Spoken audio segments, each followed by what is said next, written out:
2061 Odyssey 3 Space Odyssey Series, Part 4, Chapter 33, Pit Stop. And before the chapter, today is Ash Wednesday 2024, St. Valentine's Day,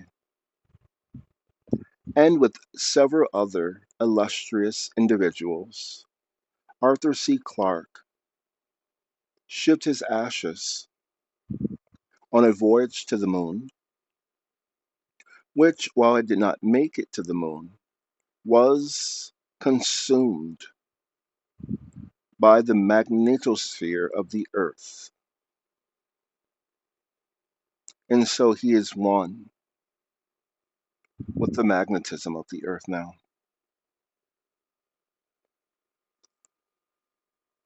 Again, Part 4, Chapter 33, Pit Stop. Sloppiest job I've seen since I left college, grumbled the chief engineer. But it's the best we can do in the time. The makeshift pipeline stretched across 50 meters of dazzling, chemical encrusted rock to the now quiescent vent of Old Faithful, where it ended in a rectangular, downward pointing funnel. The sun had just risen over the hills, and already the ground had begun to tremble slightly as the geyser's subterranean or subhelian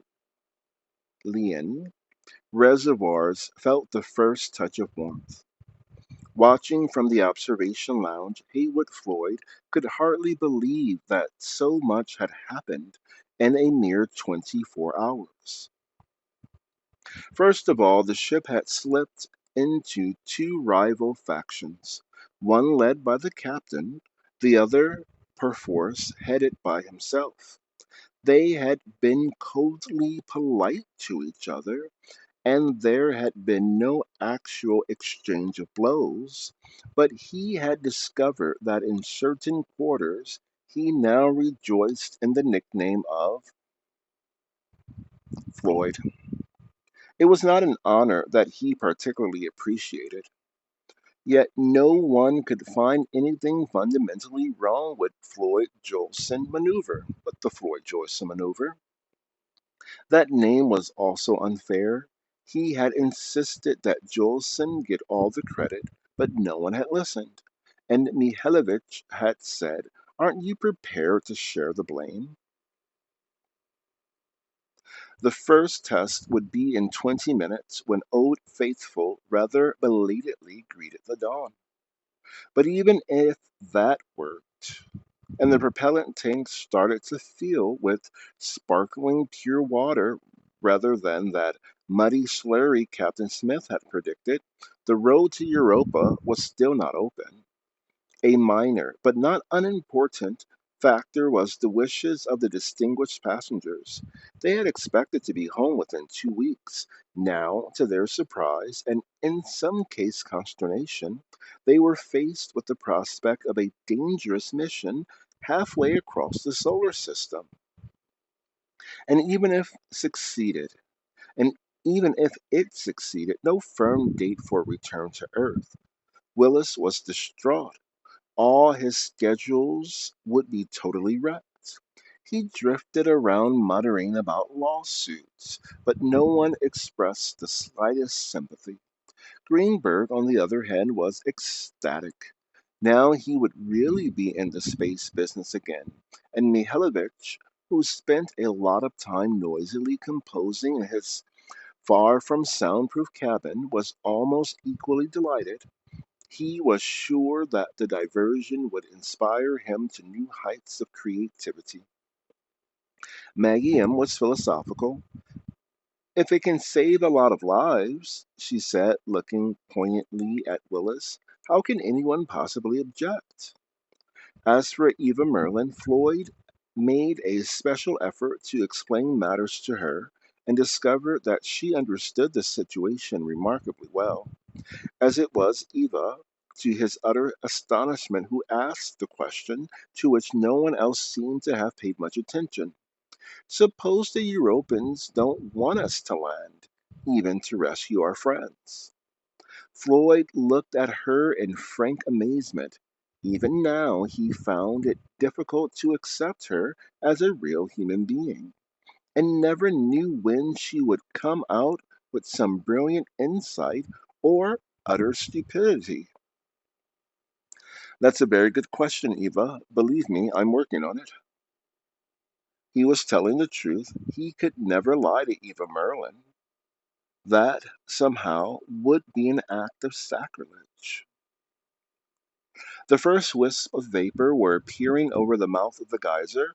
They shot upward and away in their unnatural vacuum trajectories and evaporated swiftly in the fierce sunlight. Old Faithful coughed again and cleared its throat. A snowy white and surprisingly compact column of ice crystals and water droplets climbed swiftly toward the sky. All one's terrestrial instincts expected it to topple and fall, but of course it did not. It continued onward and upward, spreading only slightly until it merged into the vast, glowing envelope of the comet's still expanding coma.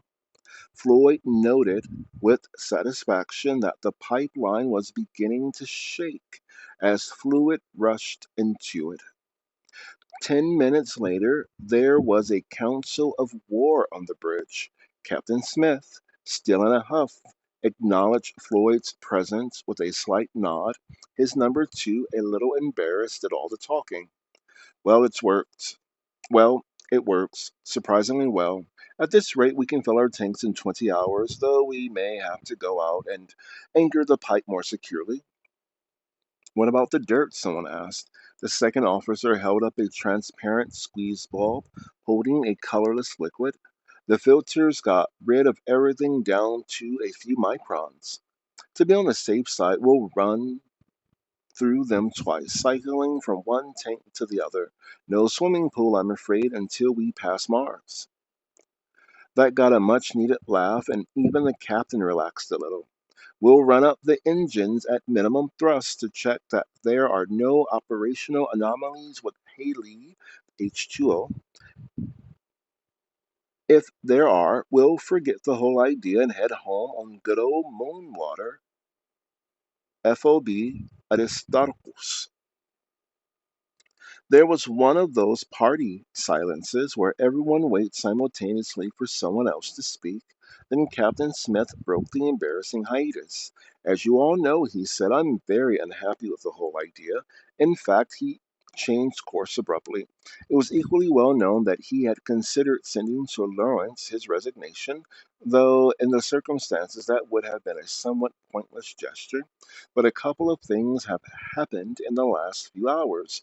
The owner agrees with the project if no fundamental objections emerge from our tests, and this is the big surprise, and I don't know any more about it than you do. The World Space Council has not only okayed but requested that we make the diversion, unwriting any expenses incurred. Your guess is as good as mine, but I still have one worry. He looked doubtfully at the little bulb of water, which Haywood Floyd was now holding up to the light and shaking gently. I'm an engineer, not a damn chemist. This stuff looks clean, but what will it do to the tank linings? Floyd never quite understood why he acted as he did. Such rashness was completely uncharacteristic. Perhaps he was simply impatient with the whole debate and wanted to get on with the job. Or perhaps he felt that the captain needed a little stiffening of the moral fiber. With one quick movement, he flicked open the stopcock and squirted approximately 20 cc's of Haley's Comet down his throat. There's your answer, Captain, he said when he finished swallowing. And that, said the ship's doctor half an hour later, was one of the silliest exhibitions I've ever seen.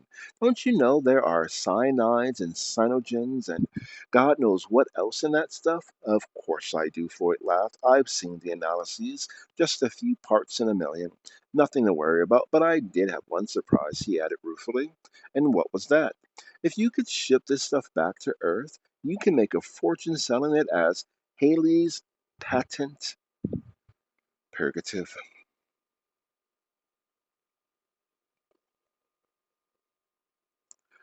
Chapter 34 Car Wash. Now that we were committed, the whole atmosphere above universe had changed. There was no more argument. Everyone was cooperating to the utmost, and very few people had much sleep to the next 10 rotations of the nucleus. 100 hours of Earth time. The first Haley day was devoted to a still rather cautious tapping of Old Faithful, but when the geyser subsided, toward nightfall, the technique had been thoroughly mastered. More than 1,000 tons of water had been taken aboard. The next period of daylight would be ample for the rest. Heywood Floyd kept out of the captain's way, not wishing to press his luck. In any event, Smith had 1,000 details to attend to, but the calculation of the new orbit was not among them. That had been checked and rechecked on Earth. There was no doubt now that the concept was brilliant, and the savings even greater than Jolson had claimed. By refueling on Halley, Universe had eliminated the two major orbit changes involved in the rendezvous with Earth. She could now go straight to her goal under maximum acceleration, saving many weeks despite the possible risks. Everyone now applauded the scheme. Well, almost everyone. On Earth, the swiftly organized, hands off Haley society was indignant. Its members, a mere 236, but they knew how to drum up publicity, did not consider the rifling of a celestial body justified, even to save lives. They refused to be placated even when it was pointed out that universe was merely borrowing material that the comet was about to lose anyway. It was, they argued, the principle of the thing. Their angry communiques gave much needed light relief aboard Universe. Cautious as ever, Captain Smith ran the first low powered tests with one of the attitude control thrusters. If this became unserviceable, the ship could manage without it. There were no anomalies. The engine behaved exactly as if it were running on the best distilled water from the lunar mines. Then he tested the central main engine, number one. If that was damaged, there would be no loss of maneuverability, only of total thrust. The ship would still be fully controllable, but with the four remaining outboards alone, peak acceleration would be down by 20%. Again, there were no problems. Even the skeptics started being polite to Haywood Floyd, and Second Officer Jolson was no longer a social outcast. The lift-off was scheduled late in the afternoon, just before Old Faithful was due to subside. Would it still be there to greet the next visitors in 76 years' time? Floyd wondered. Perhaps there were hints of its existence even back on the 1910 photographs. There was no countdown in the dramatic old-time Cape Canaveral style. When he was quite satisfied that everything was shipshape, Captain Smith applied a mere 5 tons of thrust on number one, and Universe drifted slowly upward and away from the heart of the comet. The acceleration was modest, but the pyrotechnics were awe-inspiring and, to most of the watchers, wholly unexpected. Until now, the jets from the main engines had been virtually invisible, being formed entirely of highly ionized oxygen and hydrogen. Even when hundreds of kilometers away the gases had cooled off enough to combine chemically, there was still nothing to be seen because the reaction gave no light in the visible spectrum. But now universe was climbing away from Halley on a column of incandescence too brilliant for the eye to look upon. It seemed almost a solid pillar of flame. Where the flame hit the ground, rock exploded upward and outward as it departed forever. Universe was carving its signature like a piece of cosmic graffiti across the nucleus of Halley's Comet. Most of the passengers, accustomed to climbing spaceward with no visible means of support, reacted with considerable shock. Floyd waited for the inevitable explanation. One of his minor pleasures was catching Willis in some scientific error. But this was very seldom. But this very seldom happened. And even when it did, Willis always had some plausible excuse. Carbon, he said, incandescent carbon, exactly as in a candle flame, but slightly hotter. Slightly, murmured Floyd. We're no longer burning. If you'll excuse the word, Floyd shrugged his shoulders, pure water. Although it's been carefully filtered, there's a lot of colloidal carbon in it, as well as compounds that could only be removed by distillation. It's very impressive, but I'm a little worried, said Greenberg. All that radiation, won't it affect the engines and heat the ship badly? It was a very good question, and it had caused some anxiety. Floyd waited for Willis to handle it, but that shrewd operator bounced the ball right back to him. I'd prefer Dr. Floyd to deal with that. After all, it was his idea. Jolson's, please? Good point, though, but it's no real problem. When we're under full thrust, all those fireworks will be 1,000 kilometers behind us. We won't have to worry about them. The ship was now hovering some 2 kilometers above the nucleus. Had it not been for the glare of the exhaust, the whole sunlit face of the tiny world would have been spread out beneath. At this altitude or distance, the column of Old Faithful had broadened slightly. It looked, Floyd suddenly recalled, like one of the giant fountains ornamenting Lake Geneva. He had not seen them for 50 years and wondered if they still played there. Captain Smith was testing the controls, slightly rotating the ship, then pitching and yawing, then pitching and yawing it along the Y and Z axes. Everything seemed to be functioning perfectly. Mission time zero is 10 minutes from now, he announced. Point 1 G for 50 hours. Then point 2 until turnaround, 150 hours from now. He paused to let that sink in. No other ship had ever attempted to maintain so high a continuous acceleration for so long. If Universe was not able to brake properly, she would also enter the history books as the first manned interstellar voyager.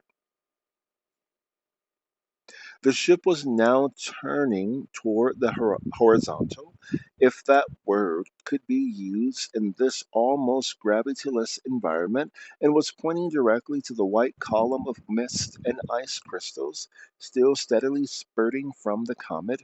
Universe started to move toward it. What's he doing? Said Mihailovich anxiously. Obviously anticipating such questions, the captain spoke again. He seemed to have completely recovered his good humor. That was a hint of amusement. There was a hint of amusement in his voice. Just one little chore before we leave. Don't worry, I know exactly what I'm doing, and number two agrees with me, don't you? Yes, sir, though I thought you were joking at first. What is going on up on the bridge? Asked Willis, for once at a loss. Now the ship was starting a slow roll, while still moving at no more than a good walking speed toward the geyser. From this distance, now less than 100 meters, it reminded Floyd still more closely of those far off Geneva fountains. Surely he's not taking us into it. But he was. The universe vibrated gently as it nuzzled its way into the rising column of foam.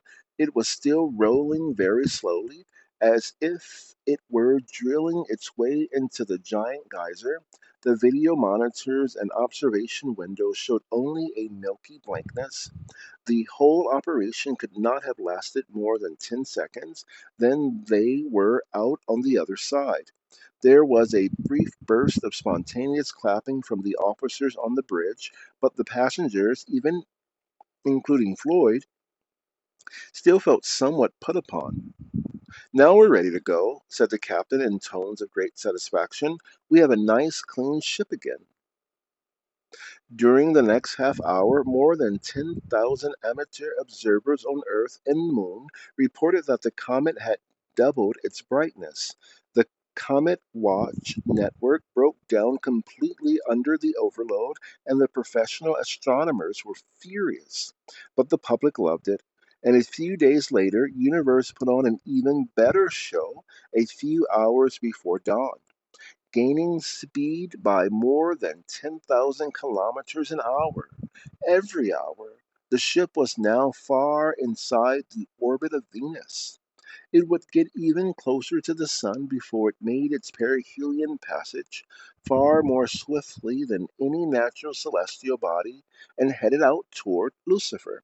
And as it passed between Earth and Sun, the 1,000-kilometer tail of incandescent carbon was easily visible as a fourth magnitude star, showing appreciable movement against the constellations of the morning sky in the course of a single hour. At the very beginning of its rescue mission, Universe would be seen by more human beings at the same moment than any artifact in the history of the world. Chapter 35.